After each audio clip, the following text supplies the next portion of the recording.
So their hopes is something that's within reach, something they want to achieve. Whereas dreams is a little bit more out of reach. It's still something they'd love to achieve, but it's a little bit more elevated. Whereas desires is something they want, something they crave to reach. So they're all very similar, but that's how you can understand each in their own sort of framework and through their own lens. When we come down to pains and fears, again, very similar. Pains are current, something they're experiencing right now.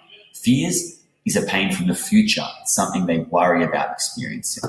When we move down to the bottom section here, barriers and uncertainties. You can divide these between conscious and unconscious. So a barrier is an unconscious problem they have, and an uncertainty is more on a conscious level. Now, what I'm going to do is show you through an imaginary example how to fill out a template like this so that you'll be able to do the same. And once you have filled this out, you start to get a sense of who your ideal customer is. That way, it's easier to create an offer that speaks to them, and it's easier to formulate a landing page, email marketing campaigns.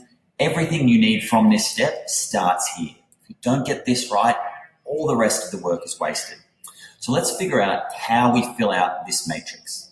First thing you're going to do is go to Google. You're going to head to a website called Answer the Public. Now, you do have to sign up to use Answer the Public, but you get a handful of free searches a day. So you can still use this tool. It doesn't require any money. I'm going to show you how it works. Now, what you want to do to get started is choose 3 keywords that sum up the main service that you want to advertise for. I'm going to choose, for the sake of this exercise, a nutritionist, but not just any nutritionist. I'm going to try and figure out how people would feel about an online nutrition service. Now, the reason I've done that is because in this current climate particularly, people are moving away from traditional bricks and mortar retail and they're moving online. Offline behavior is being replaced by online behavior, and that will only continue as weeks turn to months and months to years. E-commerce is booming. It's growing every year, and it's so important that you get your products and services online now more than ever. So for this exercise, I'm going to run with an online nutritionist and try and climb into the mind of what their audience would feel. So you're going to head to Answer the Public. This is a fantastic tool that is aggregating questions that people are actually asking on Google. So the results that we're about to get, that I'm about to show you, represent real searches that people have. Now, to get started, as I mentioned, you're going to want to choose 3 keywords based around your business. The more ROI focused, the better. You want keywords that people are actually searching that will lead to a sale. So, for example, you wouldn't choose shoes. You might choose cheap leather shoes. Someone searching for cheap leather shoes is further in their buying cycle. They're showing that they want to find not only leather shoes, but cheap ones, implying they're ready to spend some money. Whereas someone searching for shoes could be doing so for many reasons.